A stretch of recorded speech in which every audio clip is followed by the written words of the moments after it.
Welcome back, ladies and gentlemen, to another session of Speak Your Mind. Last week, ladies and gentlemen, we had a very spirited discussion on different areas. And this week, we hope to continue that conversation. I'm asking you guys to tune in, let us know how we're doing, call and voice your opinion, your concern. This is an opportunity for you to do that. And again, I want to thank you for tuning in each and every week. So the Speak Your Mind show is on, folks. Please call whoever you need to call. Let them know that the show that allows you to express yourself without persecution or without anyone cutting you off or not allowing you to express yourself is on. So call them and let them know. So again, tonight, of course, you guys know this week coming up, the Premier will be talking about the financial protocol. There's some areas in the financial protocol that would be tabled in the Legislative Council this week. So we want to touch maybe some of that, but most importantly, tonight's topic, of course, you know the show is open, but tonight's topic is the white paper. I find it very interesting and very important that we now have an opportunity to, as a people, to discuss what we want for ourselves, where we want to take the country as a people, from our leaders down to the common man on the street. If you don't know what the white paper is, tonight we hope to open up and educate you a little bit on the process of the white paper, the focus of a white paper, and the reason behind the white paper. We just had one in June, released in June to the territories, including the BVI. And again, the white paper basically is an opportunity for us to open up the dialogue, to have the discussion, to be serious about what we want as a country, as a territory, and where we want to take this country in the future. So if you have a real interest in the growth and development of the British Virgin Islands, this is an opportunity for you to do that. Express yourself. Of course, we know that our astute politicians are listening, they are watching, and they want to hear from you. This is one of the forums where they're able to hear what you're saying without feeling any way. Sometimes I realize throughout the week after each show, many of you have you find it necessary to approach me and tell me what you're thinking, how you're feeling, and everybody wants me to say what they want to say. I don't mind expressing how you feel, but it's not about me, it's about you. You need to call and let us know. Send us your text. I understand the reason behind the text, but just keep in mind that once we start engaging with folks on the phone, sometimes it's very hard to balance the text and the phone calls, because everybody wants to have their text read, and the folks who are calling are very passionate about what they're saying. So sometimes we tend to go over in the allowed time. But what we want to do, folks, we're going to open up the phone in a minute. What we're going to do is basically, I have a very special guest with me tonight. Usually I'm on that person's show, and I usually get a lot of red flags for that. So hopefully tonight I was able to get that person on this show, so you will be able to engage with her and ask her the questions that I can't answer directly. She can probably answer some of those. Again, our focus is the white paper. We're going to open up the phone lines after we have a few minutes to just, discuss what the white paper is all about and get into that. So give us a few minutes. My guest tonight, many of you know her. I probably don't need to introduce her, but my guest tonight is Miss Shana Smith. Shana, of course, you guys know, is, like I said, a very intelligent young lady. I like listening to her myself. Sometimes she and I have a hard time being in the same room because she likes to express herself and I like to express myself, so we always have to try to find a balance. So tonight is my turn to ask her the questions, to put forward the comments to her, and hope that she can help share some light and some focus on again, what we call the white paper. If you don't know what it is, let me just, first of all, let me give Shane a chance to say good night. Thank you. Good night, Sam, and thanks for having me on your block tonight. Well, it's been a pleasure. It's my pleasure having you here. Thank you. I must say I'm a bit nervous. Why? Talking to you. I've had people next to me and I wasn't so nervous. But you get to ask the questions tonight, like you're saying, so you have the mic. I do have the mic, but it's nervous. I am nervous. So, okay. So folks, if I seem nervous, I am. Call and let us know how we're doing. But again, basically, I just want to talk a little bit about the white paper, Shana.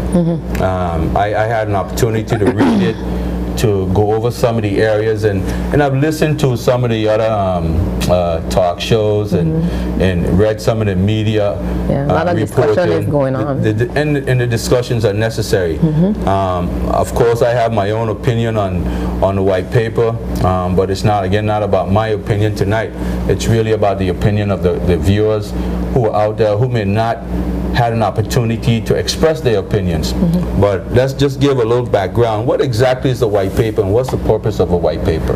Well, the white paper basically is a policy document that has been forged between the UK government and the overseas territories. So there are 4 territories, and I don't know if persons remember that there was a public consultation that was taking place, I think it was around December of last year, where there were 6 to 8 questions that were posed online as a survey by the Foreign and Commonwealth Office, FCO, asking the, basically populations of these different territories to voice their opinions on 6 categories. So that was that took place for about a month, and then there was a review process, and essentially now what we have before us is a new white paper.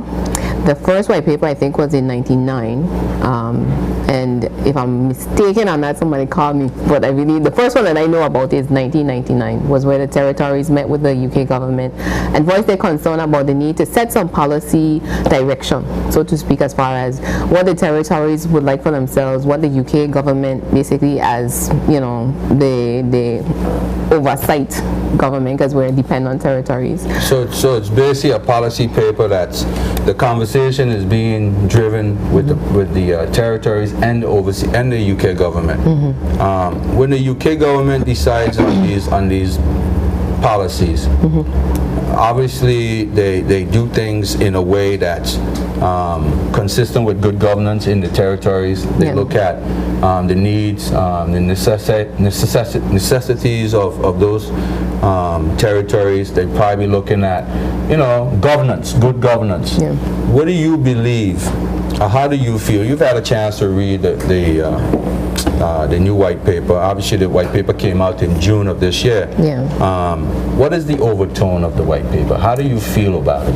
The paper has been titled Security, Success, and Sustainability, and it's basically dovetailing off of the previous one. The previous one was talking about Partnership for Prosperity and Progress, and it was something where essentially the UK government was saying, it's time for growth, or so to speak, or the development of the territories has to become intentional as far as where do you see yourselves going and how can we help you get there.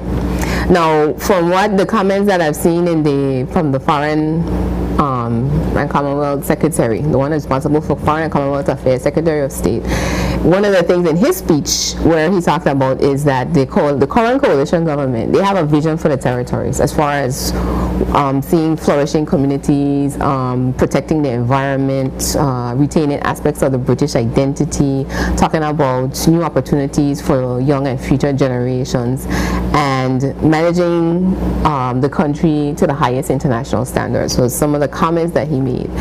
And what I found striking in terms of between the first paper and the second was in terms of the discussion around self-determination, which is something that's a hot topic right now. as far as our political status, whether we become independent, we continue as a territory, or change that to something else, such as a Commonwealth Free Association, because there are other options, and what that means for us essentially going forward. But I think the thing that struck me was the fact that how he said it. He said they have a vision for us. So for me now, this white paper is something that is really up there on the status of the Constitution, because in this paper, after each section, they have 6 areas where they talk about, the defense, security, and safety of the territories, successful and resilient economy. So they have a vision for our economy. Well, let me cut you short right there real quick. Self-governance or integration. Some people said to me, that's how they feel, that's how they see it. As far as when they say integration, the choices that they're giving us.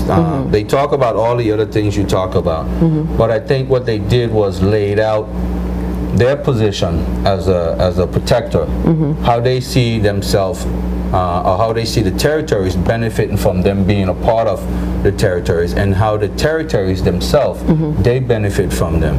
But I think when you look at what they're saying make up your mind.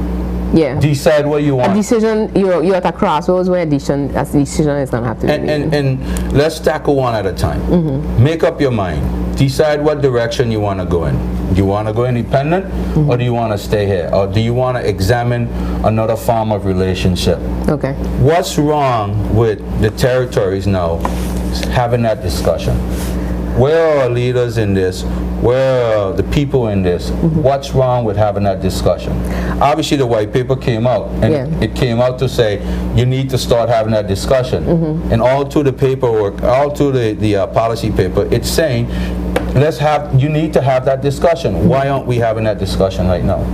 I think similar to where the protocols of financial management now are being discussed, where in terms of the government service now is putting more information in terms of education. I think it's very important that the public becomes educated on this white paper, not just by getting a copy and reading it for themselves, but to start to talk, for the government to start to explain some of the things that are in there, as far as let's say, for example, aviation, right? We know that there is a UK body or agency that's here that has oversight for civil aviation field, and all of that is discussed in this paper here, as far as how that continues, whether it's something that territories would look at in terms of taking that oversight over, or if it continues, because each territory, again, this is a general overarching paper for all the territories. So this paper applies to Bermuda, Cayman, Turks and Caicos, everybody, British Antarctica territory, everybody.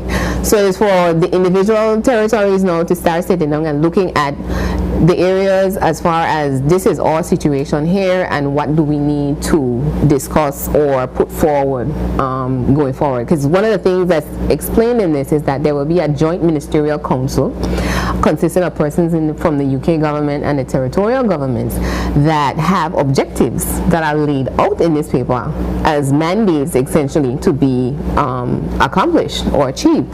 So it is important now that whatever representation is made from us as a territory is something that reflects public opinion, or the public consensus on what do we want to happen with our environment, what do we want to happen with our economy, what do we want to happen in our communities, because the UK government is responsible for internal security, and for me that is a very big deal.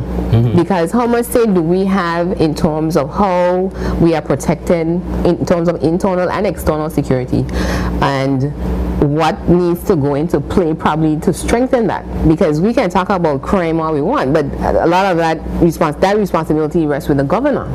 So those policies now become set on a different level from something that's like, say for example, the Ministry of Communication and Works. Those decisions are made by our elected officials solely and wholly, because that's based on the ministerial system that we have. That's their responsibility. So there's clear I mean, it's outlined in the white paper. We know it's outlined in the Constitution as well, where the governor himself is responsible for certain things, because the UK government is responsible for those things. So the government facilitate that on behalf of the the UK government. One thing I'd like to put in there, though, you were saying that your impression on the paper is that, they're saying we need to make up our minds.